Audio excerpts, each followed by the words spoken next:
आंनाव गोबां रेकर्ड दङ 2004 निफ्रायनो बीटीसी एकर्डखौ स्क्रेप खालामनांगौ होननानै बर'फ्रा गोबां रोखोमनि केस होबोदों गोबां रोखोमनि होबोदों बिथांमोना हायाखै। हेलो गुड मर्निं रायजो राजा आरो लोगो नोंथांमोन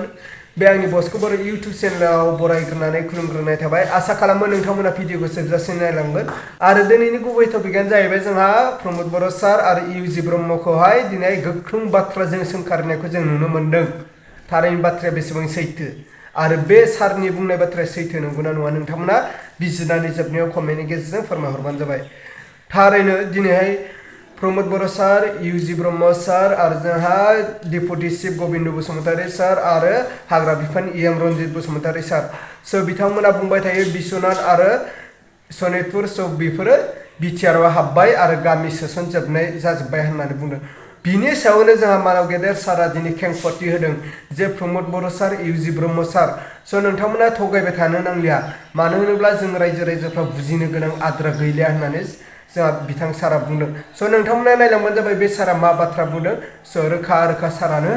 बुंनानै होखादों स' नोंथांमोना नायलांबानो जाबाय आङो स्क्रिनाव होदों। आङो बिटिआर एकर्डनि सोमोन्दै बुंगोन। बिटिआर एकर्डनि गेजेरजों नोंथांमोना 60 कन्स्टिट्युएन्सि बानायनायनि बाथ्रा बुंबाय थादों 60 कन्स्टिट्युएन्सिस बानायनायनि बाथ्रा बुंबाय थादों बेफोर गासैबो नंखाय बाथ्रा गोरोन्थि बाथ्रा कनसेप्टआ क्लियार जा सांबिधानिक जोंनि इन्डियान कन्स्टिट्युसनखौ फराय।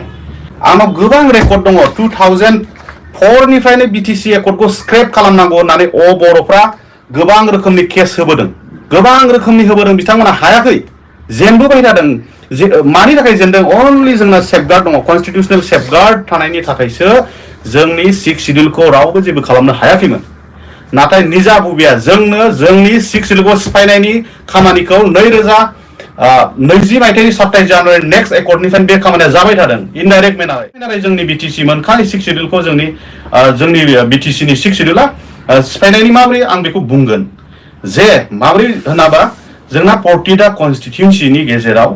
जोंनि ट्राइबेल मेजरिटी कन्स्टिट्युएन्सिफ्रानो मोर देन 40%ल'मोन माखासे कन्स्टिट्युएन्सि थेवबो एसटिपि रिजार्भ होदों जोंनो माखासेयाव 30% दंमोन। नैबे रिपर्टआव नायगोन Bodoland territorial council election rule 2004 दं जोंहा आरो नोंथांमोना बे डेलिमिटेशन जों प्रपार जानाय रुल लाबोनांगोन रुल लाबोना जोंनि एसटि रिजार्भआ इनटेक्ट थानांगोन एसटि 6 शिड्युल कनसेप्ट मथे आरो मोनसे बेनि थाखायनो आं खावलायगोन 27 जानुवारिसिम नोंथांमोना जि बिटिआर नाम लाबाय थायो राइटिं पेडआव नुयो माबा गभर्नमेन्ट पेडआव नुयो जे बिटिआर बेखौ 27 जानुवारि 2025 सिमल' लिरनाया मोजां आं खावलायो गुरै खावलायो। मानो खावलायो नोंथांमोना बुजिनानै लानांगौ बेखौ आं खावलायदों 27 जानुवारि 2025 मायथाइसिम जोबथा जानांगौ बे बिटिआरखौ बिटिएडिखौ लिरफिननांगौ बेनो जोंनि गेजेट नटिफिकेशनाव दंखायो रोखा लिरनाय दङ बेखौ रिनेम खालामनांगौआ एमेन्डमेन्ट खालामग्रोनांगोन। आरो आं मोनसे बाथ्राखौ खावलायगोन दिनै रायजो राजाफोरखौ जों साग्रिद जानांगोन बिथांमोनखौ मेगन नुहोथारनांगोन खोनानानैबो खोनायाखै नुनानैबो नुवाखै नंगौआबो नङा बेबायदि गोबां मानि थाखाय अनलि मानि पावारनि थाखाय जोङो पजिशन एन्ड पावारनि थाखायल' जोङो गावनि फाइनान्सियेल बेनिफिटनि थाखायल' जोङो दा बे बाथ्राफोरखौ जोङो बुजिनानैबो बुजिनो रोङै जाफ्लानाय जेरै माबोरै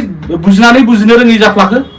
सनितपुर डिस्ट्रिक्ट बिश्वनाथ डिस्ट्रिक्टनि माखासे गामियालायनो बीटीसीआव सोनाय जाबाय जे बाथ्राया नंखाय बाथ्रा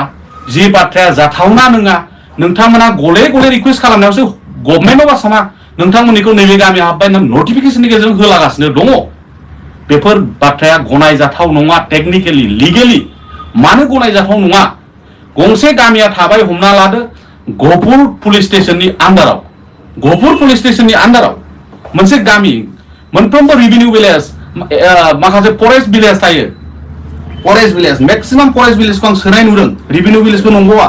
आरो कन्टिगुवास नांजाबनाय उदालगुरि डिस्ट्रिक्टजों नांजाबनाय जाथारनांगोन मानि थाखाय 6 शिड्युला खुनु धरननि 6 शिड्युल इन्डियान कन्स्टिट्युसन 6 शिड्युल प्रभिजनाव गैया जे बे रोखोमनि सेटेलाइट काउन्सिलनि बाथ्रा फैया दानाबा जोंनाव बीटीसीआव मा गासैखौबो इएम होलागासिनो मा रोखोमनि बेफोर गासैबो बाथ्राफ्रा रायजो राजाफ्रा मोनथिजोबनानै दं नुजोबनानै दं आरो गासैबो बाथ्राखौ बिजिरगासिनो दं। अब्ला मानगोनां रायजो राजा आरो लोगो नोंथांमोनाथ' थारैनो खोनाखाबाय जोंहा सारा मा बुंदों स' बिथांनि बुंनाय बाथ्राया गासैबो सैथो होननानै आंबो सानो स' नोंथांमोना मा सानो बिनि बिसय नोंथांमोना कमेन्टनि गेजेरजों फोरमायहरबानो जाबाय